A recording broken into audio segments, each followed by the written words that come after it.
ప్రభునందు దేవుని ప్రియబిడ్డలారా, ప్రియ సహోదరులారా, సహోదరిమణులారా, సర్వశక్తిమంతుడు, లోకరక్షకుడు అయిన యేసుక్రీస్తు ప్రభుల వారి శ్రేష్టమైన ఉన్నత పరిశుద్ధ నామములో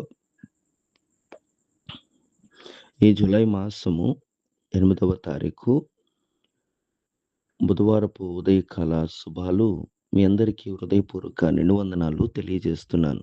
రండి వాక్యాన్ని చదువుకుని ప్రార్థన చేసుకుందాం. పేతురు, మీరు మారు మనస్సు పొంది పాపక్షమాపణ నిమిత్తము ప్రతివాడు యేసుక్రీస్తు నామమున బాప్తిస్మము పొందుడి, అప్పుడు మీరు పరిశుద్ధ ఆత్మను వరమును పొందుదురు.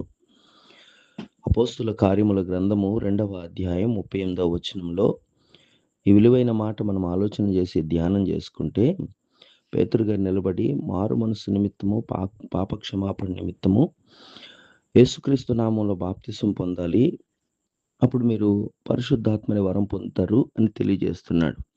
అయితే అలనాడు 2020 సంవత్సరాల క్రితము 26 సంవత్సరాల క్రితము మొదటి శతాబ్దంలో చెప్పబడిన సువార్తకు శిష్యులు ప్రకటించిన క్రీస్తు జనన మరణ పునరుద్ధానాల వార్తకు అనేక మంది రక్షణ పొందుతూ వారి కఠినమైన మనసు మార్చుకుని తండ్రి కుమార పరిశుద్ధాత్మ నామంలో బాప్తిసాలు పొందుతూ వచ్చారు. పరలోక పౌరసత్వాన్ని పొందుకున్నారు.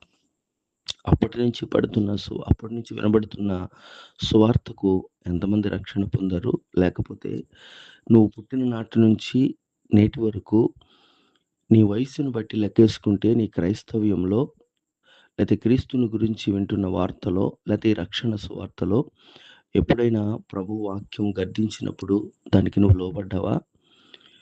ప్రభు వాక్యం నీతో మాట్లాడినప్పుడు ఈ అశాశ్వతమైన లోకంలో మనము ఎంతకాలం ఉంటామో తెలియదు కనుక పరలోకం వెళ్ళాలంటే ఈ పాతదైన హృదయాన్ని మార్చుకోవాలి, మనస్సు మార్పు చెందాలి, దానికి పరలోక రాజ్య పౌరుషత్వం అనే రక్షణ బాప్తిసం తీసుకోవాలి అని నీకు బోధ వినపడుతున్నప్పుడు లోబడి ఈ అశాశ్వతమైన లోకంలో కాకుండా నిత్యరాజ్యంలో యుగయుగాలు జీవించే పరలోకం నాకు కావాలి అని ఎప్పుడైనా ఆలోచించావా?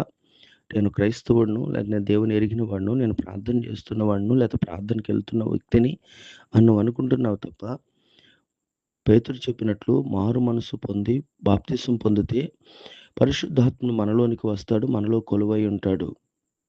అలా కాకుండా నీవు భక్తిపరుడిగా, విశ్వాసిగా లేదా క్రైస్తవ్యాన్ని కొనసాగిస్తూ ఆచరిస్తున్న ఆచార భక్తి కొనసాగించే వ్యక్తిగా ఉంటే కనుక ప్రయోజనం లేదు.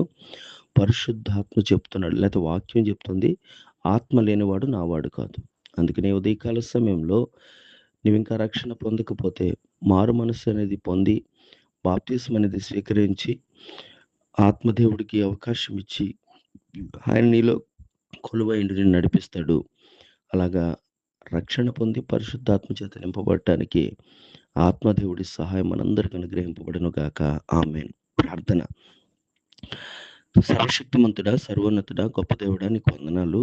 గడిచిన దినాలని కృప చూపి రాత్రంతా సుఖనిద్రనిచ్చి ఆయుష్ను పొడిగించి ఉదయకాల సమయంలో రక్షణ బాప్తిసం గురించి నీ విలువైన మాటలు మాకు నేర్పించినందుకు నీకు వందనాలు.